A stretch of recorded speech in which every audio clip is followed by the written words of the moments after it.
It started on one of those quiet, unassuming nights when the silence in the house felt heavier than usual. The kind of night where even the creak of the wooden floor seemed too loud, and shadows stretched unnaturally long across the walls. I had just gotten up to grab a drink of water when I heard it. A voice, low and urgent, coming from the living room. "Don't tell him, Sarah. He can't know about this," a man's voice said, barely above a whisper. I froze mid-step, the words slamming into me like a cold gust of wind. Sarah was my mom's name, but that voice wasn't my dad's. My heartbeat quickened, the water long forgotten. I crept down the hallway, my socked feet muffling each step, until I reached the edge of the living room. There she was, my mom, standing by the dim glow of a single table lamp, her face tense and pale. Across from her stood a man I didn't recognize, broad-shouldered, dark-haired, his face partially obscured by the shadows. His voice was insistent, and the way he leaned toward her felt intimate, too close for comfort. "What do you expect me to do?" my mom whispered back, her voice shaky but firm. "This could ruin everything." My breath caught in my throat. Ruin what? I stepped back into the darkness of the hallway, pressing myself against the cool wall, trying to piece together what I'd just seen. My mom wasn't the type to keep secrets. She was the rock of our family, the one who made sure everyone was okay, who smoothed over arguments and kept everything running. Yet here she was, standing inches away from a man who wasn't my father, her voice dripping with urgency and fear. The air in the house felt charged, like the moments before a thunderstorm. I had so many questions. Who was this man? What were they hiding? And why did my mom look so terrified? I peeked around the corner again, careful not to make a sound. The man reached out, gripping her wrist lightly but firmly. "You don't have a choice, Sarah," he said, his voice like gravel. "If he finds out, it's over. For both of us." She pulled her hand away, her chin trembling. "You think I don't know that?" I stepped back again, my mind racing. Should I confront them? Should I wait and talk to her later? Or should I just keep this to myself and pretend I never saw anything? But something about that moment told me there was no turning back. Whatever I had stumbled into wasn't something I could unsee or unhear. It was a secret, one I was never supposed to know, and it was about to change everything. The house, so familiar and comforting just minutes ago, now felt like a maze of lies, every corner holding a truth I wasn't ready to face. The following morning, the tension was almost unbearable. My mom moved through the kitchen like a ghost, mechanically pouring coffee and avoiding eye contact with me. Her usual cheery good morning was replaced by a clipped "sleep well" that barely felt like a question. I sat at the table, stirring my cereal, pretending not to notice the way her hand trembled as she lifted the coffee mug to her lips.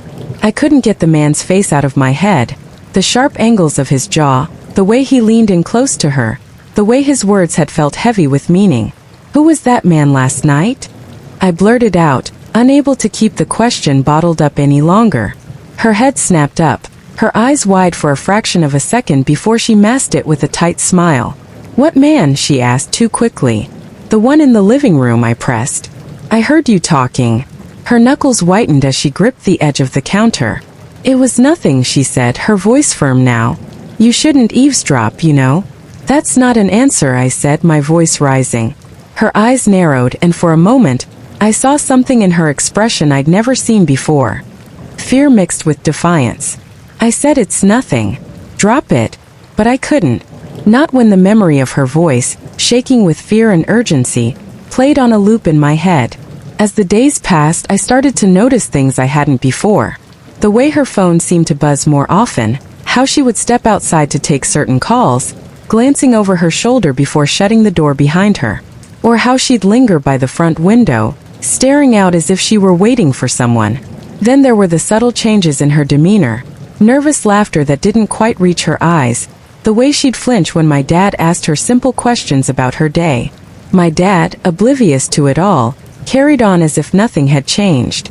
One evening, I found myself walking past her bedroom door, which was slightly ajar.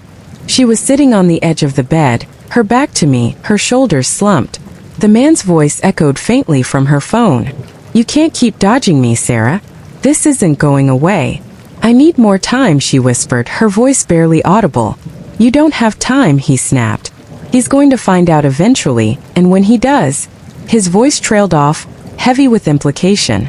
My heart pounded in my chest. I pressed my palm against the wall to steady myself, my mind racing. What was he talking about? Was this some kind of affair? Was my mom involved with this man? The next day I decided to follow her. It felt wrong, invasive even, but the nagging curiosity had morphed into something bigger. An obsession to uncover the truth. She left the house around noon, saying she was meeting a friend for lunch. I waited a few minutes before grabbing my keys and heading out after her, keeping a safe distance as she drove into town. She parked in front of a small cafe, but instead of going inside, she walked down a side alley and disappeared through a door marked private. I waited across the street, my stomach twisting with anticipation. When she finally emerged an hour later, the man from the living room was with her. They walked side by side, their steps hurried, their heads close as they spoke. From my vantage point, I could see how their shoulders brushed, how he placed a hand on the small of her back as they crossed the street. It wasn't overtly intimate, but it was enough to send my thoughts spiraling. Back at home, I confronted her again, this time with no intention of backing down. "Mom, I saw you today," I said, stepping into the kitchen where she was chopping vegetables for dinner. She froze, the knife hovering mid-air. "Saw me where?" "At the cafe. With him." The knife clattered onto the cutting board, and she turned to face me, her face pale. "You followed me? You lied to me." I shot back. "You said you were meeting a friend, but you were with him. Who is he? What's going on?" Her lips parted, but no words came out. She looked like a deer caught in headlights, her mind scrambling for an explanation. "It's complicated," she said finally, her voice barely above a whisper. "That's not good enough," I said, slamming my hand on the counter. I deserved to know the truth. Her eyes filled with tears, and for a moment I thought she was about to tell me. But then she shook her head, brushing past me and muttering, "You wouldn't understand." Her words stung, but they only fueled my determination to find out what she was hiding. The next time I saw the man, it was by accident. I was walking home from a friend's house when I spotted him standing outside our house, leaning against his car. He looked up as I approached, his sharp eyes locking onto mine. "Hey," he said, his voice low and measured. I stopped a few feet away, my chest tight with both fear and anger. "What are you doing here?" "Waiting for your mom," he said, as if it were the most natural thing in the world.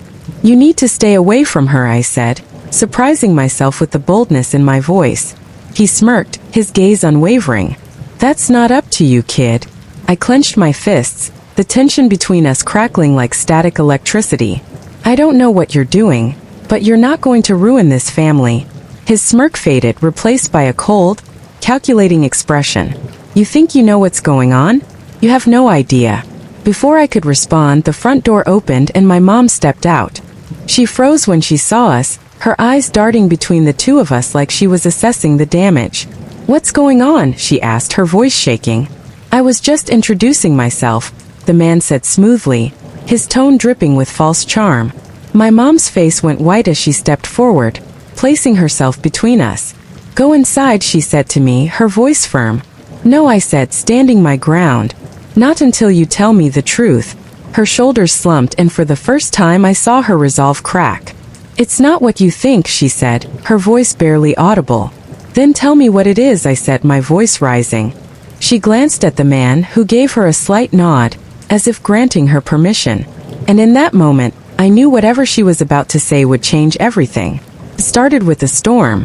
Not a literal one, but the kind that brews between people, with unsaid words and lingering glances. That night, the house was eerily quiet. My dad had left for another work trip, and my mom was in the living room, sipping wine with the lights dimmed. She had been on edge ever since my confrontation with the man. Her shoulders tense, her gaze darting toward every window as if she expected someone to be watching. I stood at the edge of the doorway watching her. She hadn't noticed me yet, and for a moment I hesitated. She looked different, vulnerable in a way I hadn't seen before. Her fingers traced the rim of the glass absently, her expression distant. "Mom," I said softly, stepping into the room. She jumped, nearly spilling her wine. "God, you scared me." "Sorry," I said, moving closer. I wanted to talk." Her eyes flickered toward me, guarded. "About what?" I sat down on the couch across from her, the leather cold against my skin. About him. About whatever this is. Her jaw tightened, and she set her glass down on the coffee table. We've already talked about this. There's nothing more to say. That's not true, I said, leaning forward. You're hiding something and it's tearing you apart. Just tell me the truth. Her hands trembled as she clasped them together in her lap. For a long moment she didn't speak, her eyes fixed on some invisible point on the wall. When she finally did, her voice was barely above a whisper. He's not who you think he is. Then who is he? I pressed. She exhaled sharply, her shoulders sagging under the weight of whatever secret she was carrying. He's someone I used to know. From a long time ago. I frowned, confusion knotting my brow. What do you mean, used to know? Her lips parted, but before she could answer, there was a knock at the door. Her head snapped toward the sound, and her entire body went rigid. Stay here, she said, her voice tight. Mom, wait. But she was already on her feet, crossing the room with hurried steps. I followed her anyway, stopping just short of the entryway as she opened the door. It was him. He stood there, his hands shoved into the pockets of his jacket, rain dripping from his hair. His eyes met mine briefly before shifting to my mom. We need to talk, he said, his voice low and urgent. This isn't a good time, she replied, glancing over her shoulder at me. It's never a good time, he shot back. But we don't have a choice anymore. Her shoulders slumped, and she stepped aside to let him in. The air in the room felt charged as he entered, his presence dominating the space. I could feel my pulse racing, my mind spinning with questions I didn't know how to ask. Look, I know you don't trust me, he said, turning to face me. And I don't blame you. But this isn't what you think. Then tell me what it is, I demanded. He exchanged a look with my mom, a silent conversation passing between them. Finally, he sighed and ran a hand through his hair. I'm your uncle, he said. The words hit me like a slap to the face. What?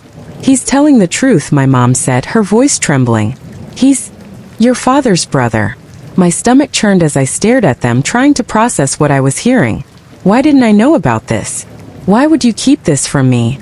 It's complicated, she said, the familiar phrase grating against my nerves. No, I snapped. It's not. You either tell me the truth or I'm done listening. The man, my uncle, apparently sighed again, this time with a note of frustration. Because your father doesn't know I exist, he said. The room fell silent. What? I whispered. My mom sank onto the couch, her face buried in her hands. It was before I met your dad, she said, her voice muffled. I didn't know I was pregnant until after he left. And by the time I found him again, he was already married. My mind reeled as the pieces began to fall into place. So what? You just decided to pretend he didn't exist? I didn't have a choice, she cried, looking up at me with tear-filled eyes. Your father never would have forgiven me. He would have left us. I turned to the man, my uncle, who stood there, his expression unreadable. And what about you? I asked. Why are you here now? Because I found out, he said simply. I found out about you, about everything. And I'm not going to disappear again. The room was thick with tension, the silence broken only by the sound of the rain tapping against the windows. I need some air, I muttered, pushing past them and heading for the front door. Wait, my mom called after me, but I didn't stop. I stepped out into the night, the cool rain soaking through my clothes as I stood there, trying to make sense of everything. But before I could gather my thoughts, the door opened behind me, and I turned to see him, my uncle, standing there. Mind if I join you? He asked. I shrugged, not trusting myself to speak. He lit a cigarette, the glow of the ember casting shadows across his face. Look, I know this is a lot to take in, he said after a moment. That's an understatement, I muttered. He chuckled softly, the sound surprising me. Yeah, I guess it is. We stood there in silence for a while, the rain washing away some of the tension. You're a good kid, he said finally. Stronger than I was at your age. I turned to him, my brow furrowing. Why are you telling me this? Because you deserve to know the truth, he said, his gaze steady. And because I'm not going anywhere. His words hung in the air, heavy with implication. And for the first time I felt a flicker of something I couldn't quite name, hope maybe. Or at least the possibility of understanding. Whatever came next, I knew one thing for sure. My life would never be the same. The storm outside was nothing compared to the tempest brewing in the room. My uncle hadn't left after that tense conversation. Instead, he stayed, lingering in the shadows of the house, his presence a constant reminder of the truth I didn't want to face. My mom had retreated to her room, and I had stayed up, pacing the living room floor, trying to sort through the mess in my head. It was well past midnight when I heard footsteps behind me. "You're still up," he said, his voice low, almost cautious. I turned to face him, my jaw tightening. "What do you want?" He stepped closer, the dim light casting sharp angles on his face. "To talk. To explain." "We've done enough talking," I snapped, my voice sharper than I intended. He didn't flinch. Instead, he took another step forward, his gaze steady. "Maybe, but you still don't understand." "Then make me understand," I shot back, my arms crossing defensively over my chest. For a moment, he just looked at me, his eyes searching mine. Then, without warning, he reached out, his hand brushing against my arm. It was a small gesture, almost imperceptible, but it sent a jolt through me. "Do you feel it?" he asked, his voice barely above a whisper. I froze, my breath catching in my throat. "Feel what?" "This connection," he said, his fingers lingering against my skin. "It's not just blood, is it?" I stepped back, my heart pounding in my chest. "What are you talking about?" "You know what I'm talking about," he said, his voice firm now. "You've felt it too, haven't you?" I opened my mouth to deny it, to tell him he was wrong, but the words wouldn't come, because deep down I knew he was right. There was something there, something I couldn't explain, something I didn't want to admit. "This is insane," I muttered, shaking my head. "You're my—" "Don't say it," he interrupted, stepping closer. "Don't label it. Just feel it." His words hung in the air, heavy and electric. I couldn't move, couldn't think. All I could do was stand there, caught in the intensity of his gaze. And then he kissed me. It wasn't soft or tentative. It was urgent, desperate, like he was afraid the moment would slip away if he didn't hold on to it with everything he had. I should have pulled away. I should have stopped him. But I didn't. Instead, I kissed him back, my hands gripping the front of his shirt as if to anchor myself. The world around us blurred, the storm outside fading into the background as we gave in to the pull that had been building between us for days. When we finally broke apart, we were both breathing heavily, our faces mere inches apart. "This is wrong," I whispered, my voice trembling. "Maybe," he said, his forehead resting against mine. "But it doesn't feel wrong, does it?" I closed my eyes, my mind a whirlwind of emotions. "What happens now?"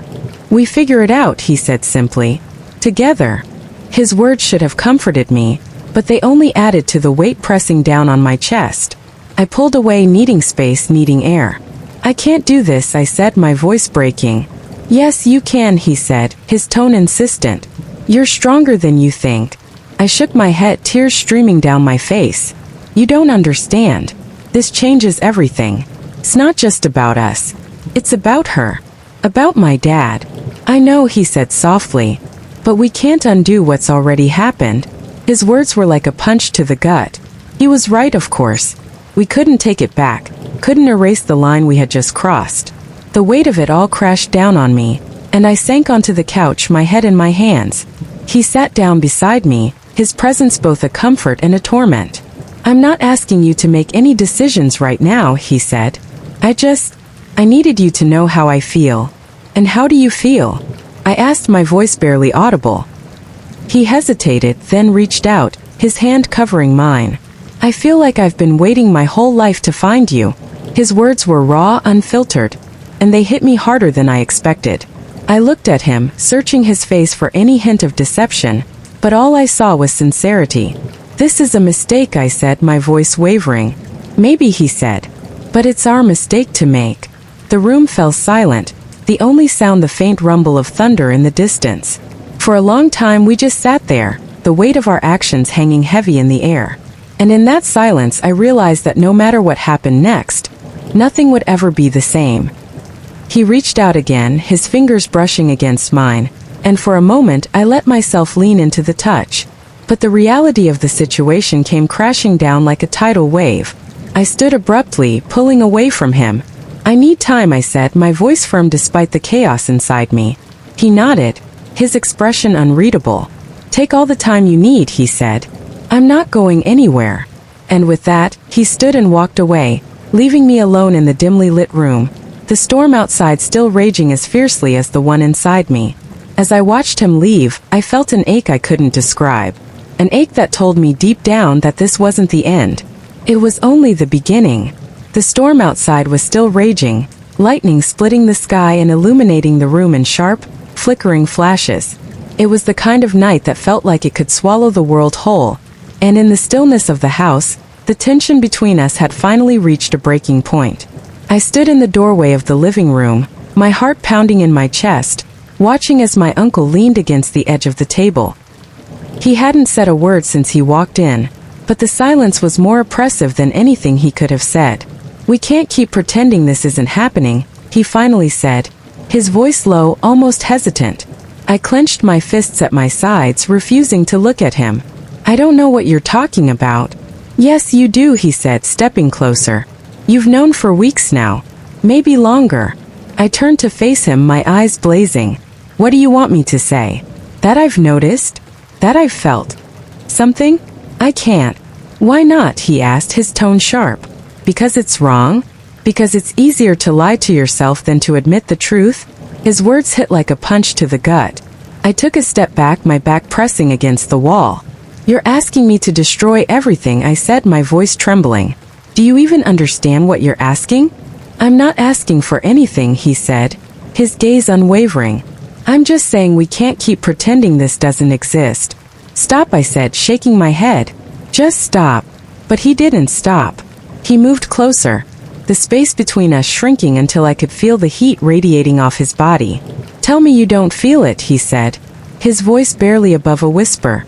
Look me in the eye and tell me. I opened my mouth to respond, but the words wouldn't come. Because he was right. I couldn't deny it anymore.